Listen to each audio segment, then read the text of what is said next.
Dar continuidade às nossas aulas na matéria de escatologia. Da aula passada encerramos aí com Apocalipse, a leitura de Apocalipse 20, 1 ao 6. Tá ok? E vimos aí as diferenças de abordagem em relação ao mesmo texto. Vimos que as diferentes escolas de interpretação vão ter abordagens diferentes sobre o mesmo texto, mas que na verdade a grande diferença que existe é entre as escolas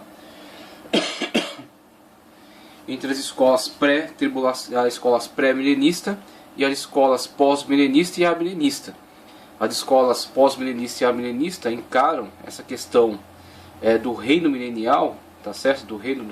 Da questão do reino durar 1000 anos, encaram numa leitura alegórica, tá certo? Entendem que esses 1000 anos não são necessariamente um tempo cronológico de 1000 anos. Aí o pós-milenista ele dá ênfase ao sentido de que a igreja está construindo, está vivendo o tempo milenial, está vivendo o reino de Cristo na terra por meio da propagação do Evangelho, do poder de Deus, manifestado através da igreja, e está construindo esse reino milenial que na consumação terá a parousia de Cristo como um evento, vamos colocar inaugurador, mas não no sentido de dar início, mas no sentido de oficializar o período milenial, tá certo? Qualificar a bandeira do reino de Cristo na conclusão do reino milenial. Enquanto os amilenistas já lançam um olhar sobre esse texto no sentido de não necessariamente haver essa construção do reino ao longo de 1000 anos, no sentido de construir um reino de Cristo na terra, tá certo? Que terá em algum momento um fim, terá uma certa limitação, mas sim que o milênio, essa ideia do reino de Cristo, expressa exatamente o poder dado por Deus à igreja para se estabelecer-se na terra, para reinar e para pregar, propagar o Evangelho. Que essa questão do reino e da limitação do reino, o reino que inicia, o reino que termina, não é importante. O importante é que Cristo reine sobre a terra, que Cristo reine através da igreja. E Cristo reina através da igreja, tá certo? Estabelece o seu reino aqui na terra por meio da propagação do Evangelho, e ao final, na parousia, virá estabelecer o juízo. Então a ênfase do amilenista é olhar para a parousia e para os eventos do juízo, tá certo? E a interpretação alegórica sobre essa questão dos 1000 anos. E a pré-tribulacionista, a pré-milenista, tá certo? A pré-milenista, subdividida em pré, mid e pós-tribulacionista, ela olha para esse texto de uma forma literal, tá certo? Ela olha para esse texto de uma forma literal, entendendo que a igreja não está vivendo o milênio ainda, em decorrência das situações que estamos vendo no quadro da história da humanidade, as tragédias, as situações de perseguição, as situações de recusa do Evangelho, tá certo? E inclusive a gente vai ver no desenvolvimento dessa escola uma certa visão pessimista que tem em relação ao transcorrer da história, entendendo que não vai haver antagonismo aí com a visão dos pós-milenistas, tá certo? Que aliás tem sido bastante desprivilegiada nesses dias. Então os pré-milenistas têm um ponto de vista mais negativo em relação à história da humanidade, no sentido de que não enxergam uma progressiva melhora, mas pelo contrário, enxergam assim que haverão pioras até o momento culminante do arrebatamento, do período de grande tribulação, estabelecido aí, fazendo interpretação também das 70 semanas de Daniel, tendo aí o desenrolar-se da última semana, já que estão vivenciadas as 69 semanas, conforme a interpretação que vamos ver mais na frente, e a 7ª semana de Daniel, logo após o arrebatamento, pelo menos conforme a visão pré-tribulacionista, tá certo? Pré-milenista entende o milênio conforme literal, ou seja, o milênio não está sendo vivido ainda, é para o futuro, então somos pré, tá certo? Estamos num período pré-milenista, e umas escolas entendem também que são pré-tribulacionistas, ou seja, antes da grande tribulação, dos 2 períodos de 3 anos e meio, a igreja será tirada da terra, será arrebatada. Essa é a visão, aliás, que eu entendo, que eu professo, que nós acreditamos. E aí encerramos então com esse texto de Apocalipse 20 e damos entrada aqui à escola simbolista amilenista. A escola simbolista amilenista.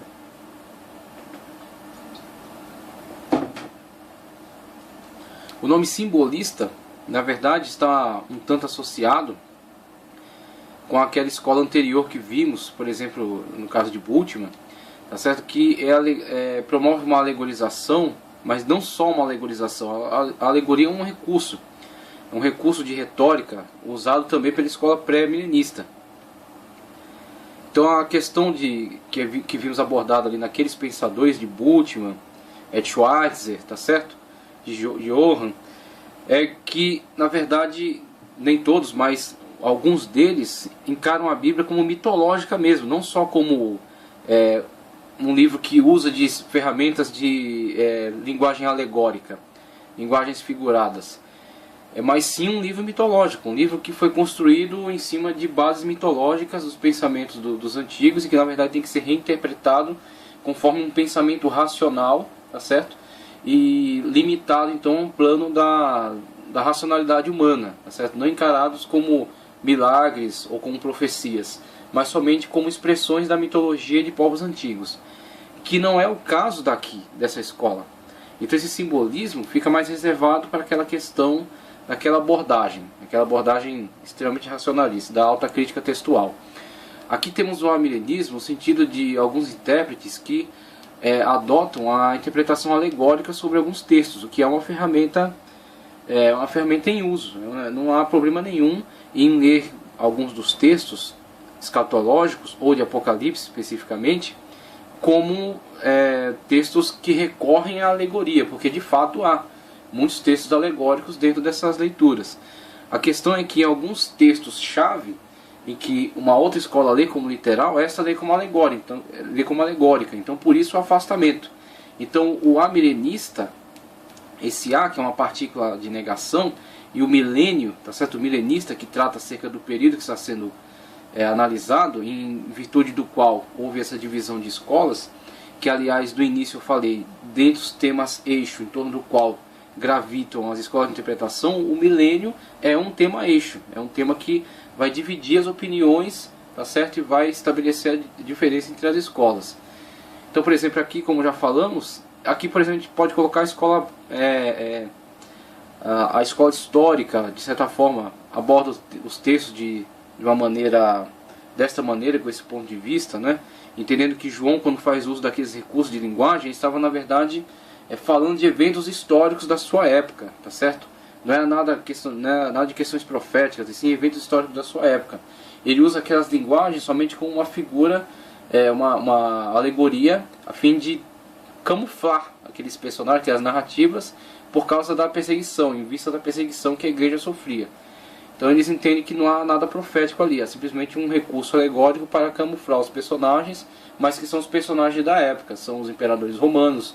O anticristo, por exemplo, é um imperador romano, é Domiciano ou Nero, tá certo? As situações lá descritas no Apocalipse, as taças, os selos, né, as trombetas, são as perseguições que a igreja está sofrendo. O milênio é a vitória, o estabelecimento da igreja, tá certo? Por exemplo, com Constantino, os novos céus e nova terra, é a glória da igreja. Então eles encaram essas ferramentas desta forma, dessa perspectiva. O que não necessariamente acontece com a escola amilenista. A escola amilenista, ela não tira o caráter profético do livro de Apocalipse, mas ela faz a leitura de alguns textos-chave, alguns eixos aí de interpretação da escatologia, eles encaram uma perspectiva alegórica. Então por isso que vai haver um afastamento entre as escolas. Os defensores do conceito amilenista afirmam que o texto de Apocalipse 24, aqui está o eixo de separação, tá certo? O texto-chave que vai dividir. E aí, como já coloquei, as escolas pós e amilenistas são escolas aproximadas, muda um pouco a questão da ênfase, mas são aproximadas. E a questão pré-milenista, então a grande divisão é pré-milenismo, pós e amilenismo, tá certo?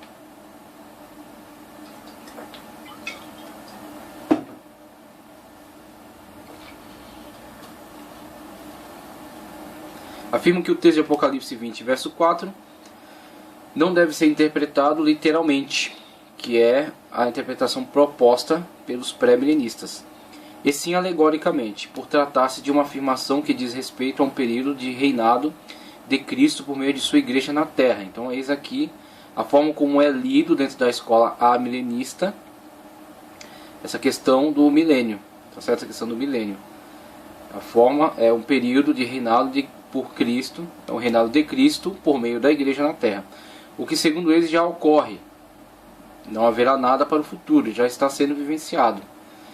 Dentre os defensores desse conceito temos João Calvino, um grande teólogo aí da Reforma, Benjamin Beverfeld, certo? Me perdoe aí a pronúncia, tá? Mais para frente eu faço aí um cursinho de inglês para melhorar aqui essa leitura.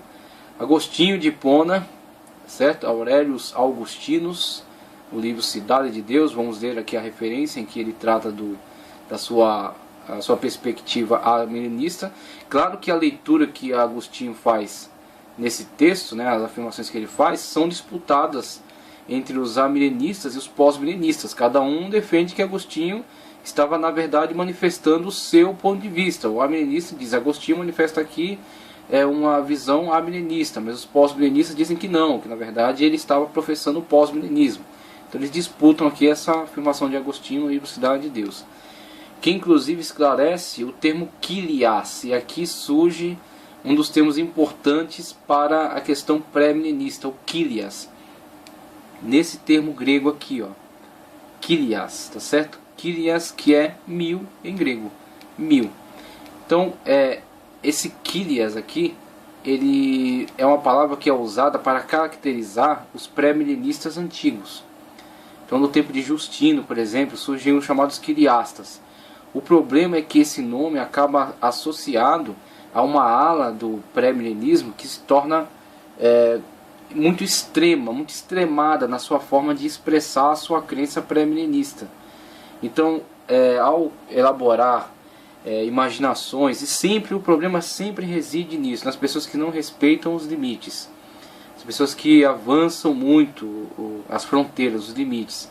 Então a interpretação ela tem um limite, ela não pode ser exagerada. Quando é extrapolado, aquilo torna-se uma avacalhação, que foi exatamente o que os chamados quiliastas da antiguidade fizeram com a interpretação pré-milenista. Por isso que ela passou a ser desprezada pelas grandes mentes da história. Então o que acontece? Os caras viajaram na maionese, os caras começaram a imaginar festas, farra, comida, bebedeira, muitas coisas exageradas para o milênio, né? Pensando que o milênio ia ser uma grande festa, né? Ia ser uma grande um tempo de folga, né? De simplesmente comerem, beberem, descansarem, né? E fazerem bastante farra. Então o que acontece tornou-se uma visão grotesca, principalmente entre os montanistas, então, a heresia de Montano.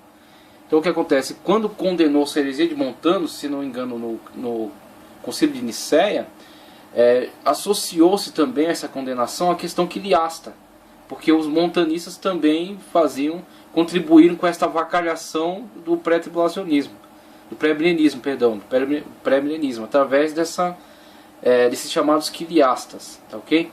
Então o que acontece? Um exagero do pré-milenismo acabou corrompendo essa interpretação, acabou tornando ela abjeta, tornando ela desprezível pelas grandes mentes. E aí quando surgem Orígenes, grande mestre aí da forma de interpretação alegórica, a escola de Alexandria, a gente vai ver aí Agostinho, né? Agostinho que já é um pouco depois desse período alexandrino, mas Agostinho também em conexão aí com isso. Se eu não me engano, Eusébio, a gente vai ver os autores que são defensores aí do amilenismo. Mas esses grandes pensadores começam a olhar para esse quadro que esses quiliastas estão pintando e ver nisso uma coisa patética, ver nisso uma coisa desprezível. E aí com isso, inclusive no livro que eu recomendei já, Guia Profético para o Fim dos Tempos, e também num livro chamado Enciclopédia Popular de Profecia Bíblica, da CPAD, o autor ele dá uma explicação muito interessante em relação a isso, dizendo que na verdade surge primeiro um antiquiliasmo. Surgem autores que num primeiro momento apenas vão criticar os excessos dos quiliastas, e do antiquiliasmo surge o amilenismo. E aí quando criticam ferrenhamente esses excessos desses intérpretes quiliastas, surgem pensadores com uma outra proposta, e aí surge a escola da alegorização. E Orígenes coloca essa coisa bem nesses termos, que a interpretação alegórica é na verdade um passo para a visão espiritual. Ele chama de espiritualização da escritura. Então, em vez de fazer a leitura daquilo literalmente, como acontecendo no plano físico e real, ele lê que aquela questão é uma verdade espiritual. Ou seja, ela não necessariamente precisa de um tempo cronológico de 1000 anos e não precisa de um lugar físico para acontecer.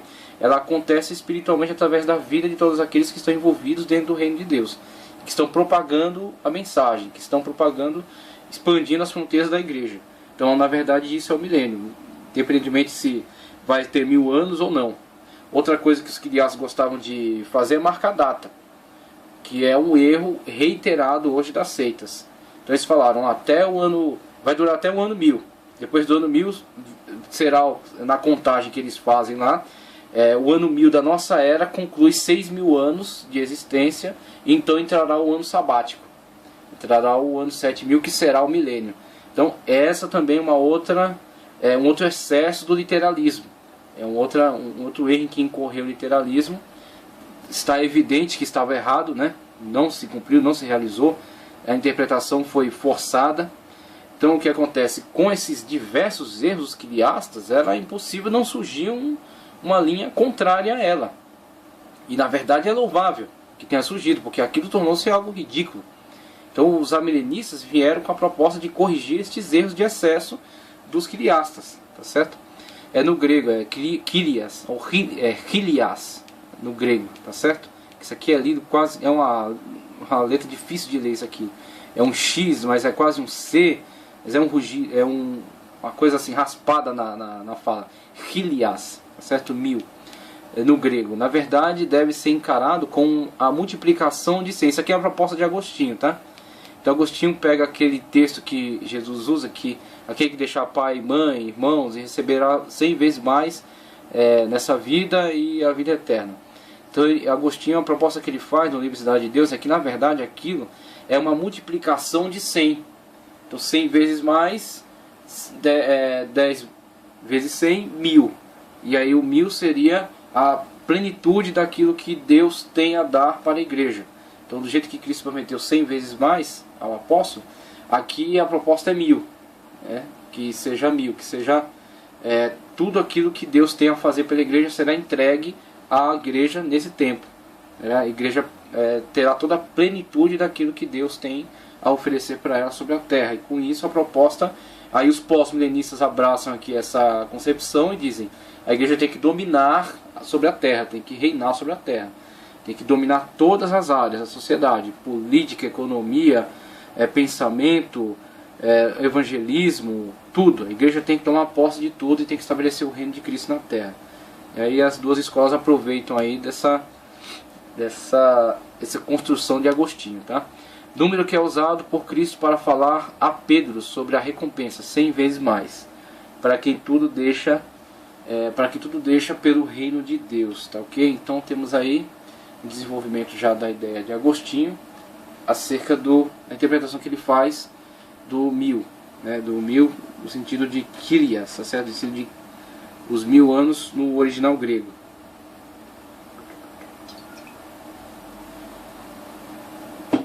Então aquele quadro pintado pelos quiriastas antigos de um mundo, né, onde será estabelecido uma paz durante 1000 anos, um ano sabático, onde haverá somente folga, né, e comida e bebida e alegria e paz na terra. Esse quadro é rejeitado pelos arminianistas. Os arminianistas não aceitam essa concepção. Eles entendem que na verdade haverá um desenvolvimento progressivo do reino de Cristo sobre a terra, quando enfim Cristo virá estabelecer o juízo. Então haverá a ressurreição dos mortos, né? Haverá a ressurreição dos mortos, na parousia, e Cristo dará recompensa aos salvos, tá certo? E enviará ao inferno os condenados, seguindo-se então o novo céu e nova terra, a vida eterna, tá ok? Então a escola afirma que não haverá um reino literal de Cristo durante 1000 anos na terra, como pensavam os quiriastas, né, os pré-milenistas da antiguidade. Seus intérpretes afirmam que Apocalipse 20, verso 4 não é literal, e sim alegórico, e que na verdade o milênio já está acontecendo por meio do governo da igreja. Então aqui é onde mora a questão: o milênio já está acontecendo por meio do governo da igreja. Essa é a defesa amilenista, né, a contraproposta àquelas afirmações dos quiriastas, que na verdade a igreja paulatinamente está construindo o reino de Cristo na terra. Foi dada à igreja essa autoridade, foi dada à igreja essa incumbência, pregar o evangelho por todo o mundo, né, pregar a toda criatura, e enquanto a igreja se esforça para alcançar esse objetivo, esse ideal, é nesse interim que se desenvolve essa lógica do milênio. Quanto mais a igreja se estabelece, mais áreas domina, mais o poder de Cristo está sendo demonstrado, né, através do governo da igreja, tá certo? Então os amilenistas caminham por essa via.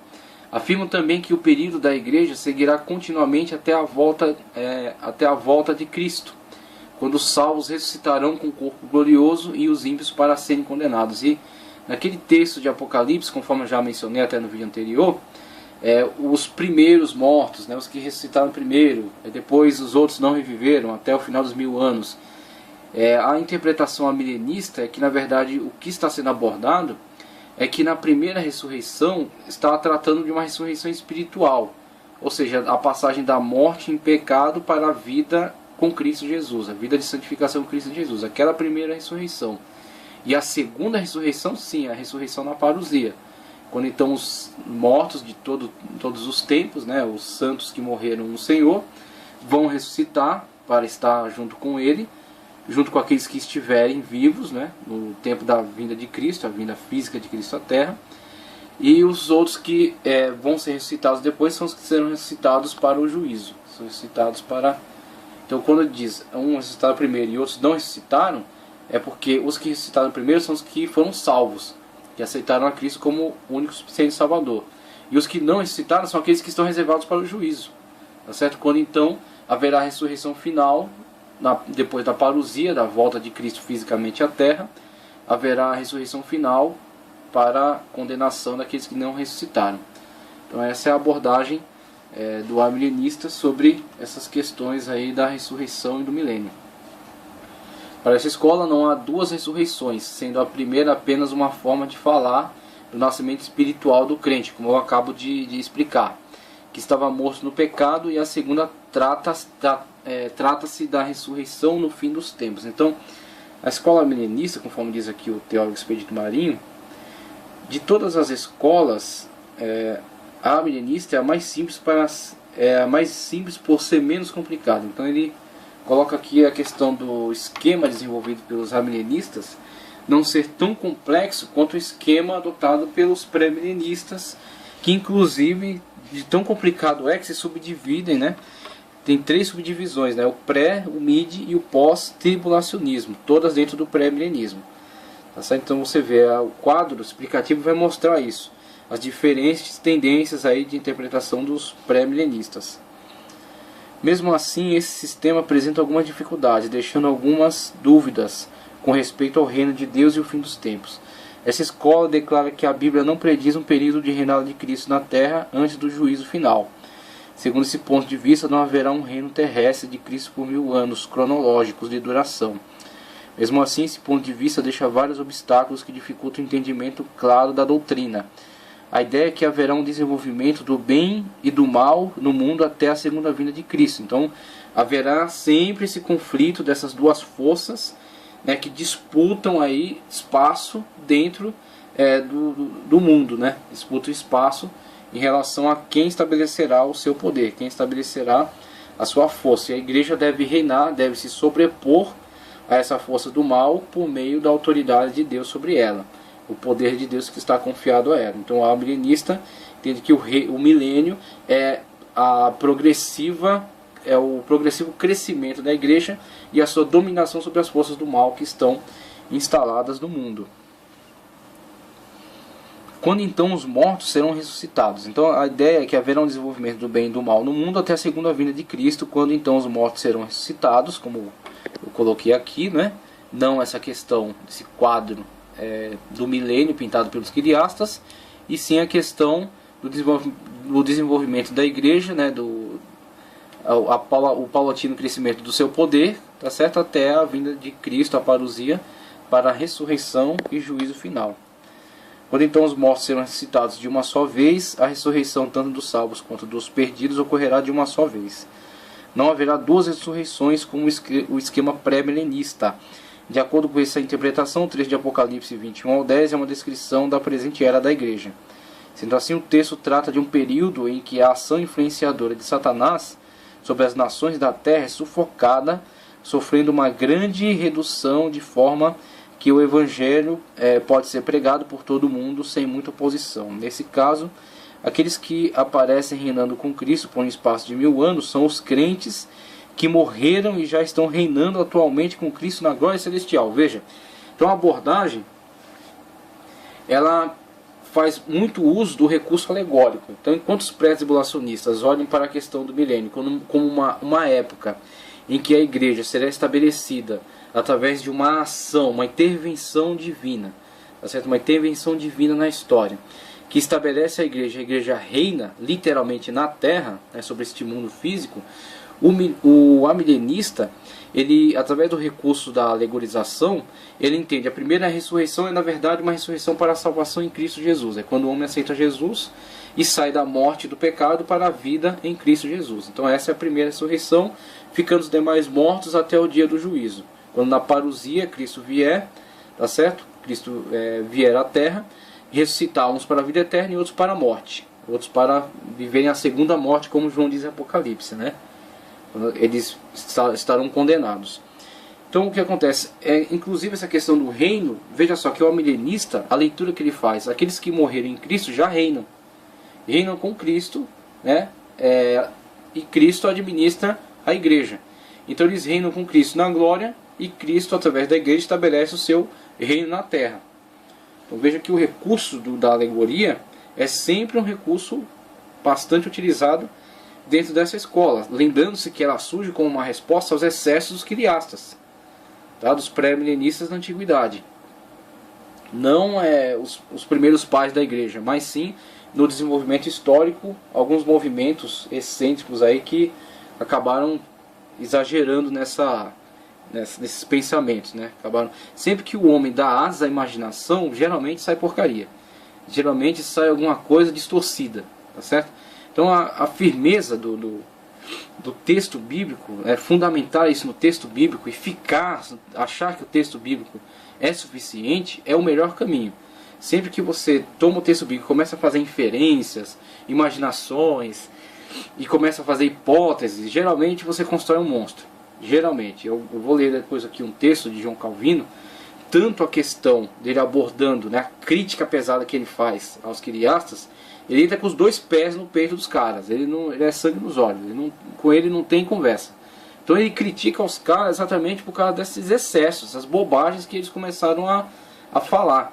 Então ele faz essa crítica, né, ferrenha a questão, essa abordagem quiliastas. Essa abordagem, por exemplo, da questão da limitação do período cronológico, essa contagem, então ele critica essa questão do reino de Cristo. Tem um limite, né, começar dia tal, terminar dia tal, acabou 1000 anos, pronto, agora é outra coisa. Então ele interpreta que isso na verdade é patético, isso não faz sentido. Aí ele entra na questão da tendência milenista, né? E outro texto que eu acho muito importante dele é um texto em que ele critica exatamente essa liberdade de ficar imaginando coisas. Ele mostra que na verdade o único caminho seguro para não acabar falando bobagens é ficar com o texto bíblico. As afirmações, aquilo que o texto bíblico garante. Fora disso não há garantia. Então se o texto bíblico disse, olha isso aqui, se ele dá mais especificações, tudo bem. Agora se o texto bíblico fala algo, mas deixa uma certa margem aí de mistério, né? Deixa uma certa áurea de mistério, é muito arriscado trabalhar muito em cima disso. Dar alguma explicação, tudo bem, principalmente se essa explicação estiver vinculada à questão textual, a baixa crítica, né, a análise textual, a exegese. Não a exegese, não a exegese. Pegaram a palavra no original e falaram, olha, as possibilidades para essa interpretação são essa. Agora, inferências, imaginação, hipótese, teorias da conspiração ou de qualquer outra teoria, sempre são um risco, sempre são perigosas. Então, mesmo que os amilenistas tenham esse defeito de sempre alegorizar, por outro lado tem que se ver, a nobreza da resposta que eles deram, né? Porque diante daquele excesso, era necessário dar uma resposta. Era necessário chamar os caras para a realidade. Falar, ó, para de sonhar tanto, imaginar tantas coisas, porque isso aí está ficando meio ridículo. Então é mais ou menos essa chamada que os amilenistas dão em relação a esses excessos dos quiliastas, certo? Então o termo, continuando aqui, nesse caso, aqueles que apareceram reinando com Cristo por um espaço de 1000 anos, são os crentes que morreram e já estão reinando atualmente com Cristo em sua glória celestial.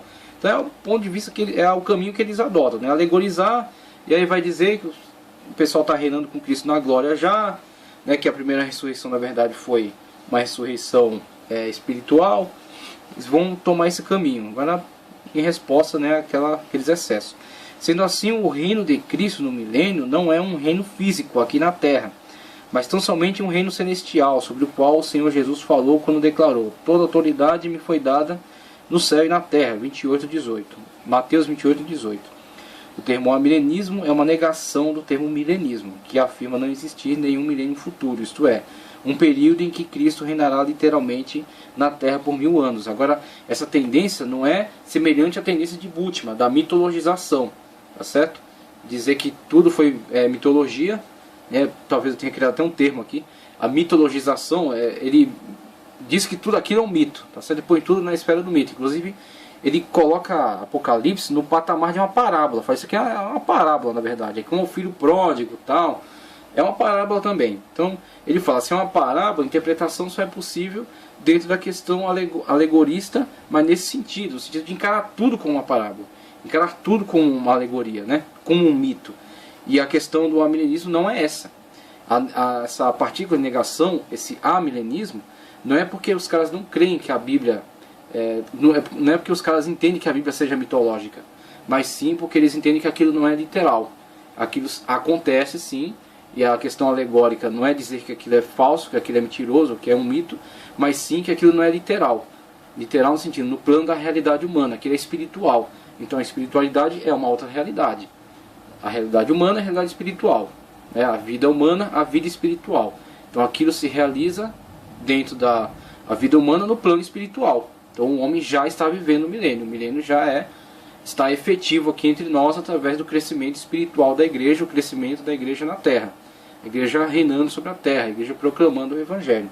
Então eles caminham aí por essas sendas da alegorização. Tá ok? Então na página 14 diz: o amilenismo tem muitos pontos de vista semelhantes ao pós-milenismo. Essas escolas são bem aproximadas.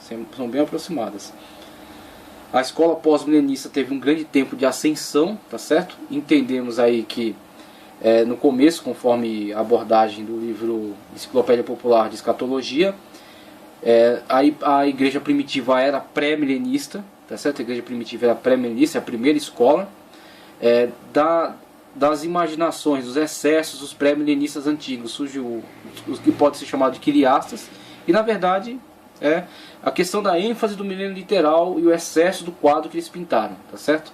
Então pré-milenismo arcaico, né, dos primitivos, da igreja primitiva, o excesso que eles acabou se desenvolvendo no meio deles com os quiliastas, tá certo?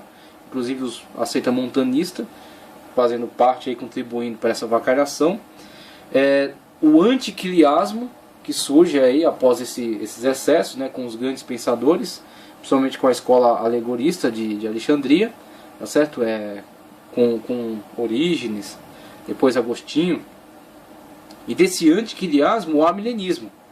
Então, o amilenismo é a proposta da alegorização, a leitura daquele texto como um texto canônico, um texto real, verdadeiro, mas alegorista, a leitura alegorista daquele texto.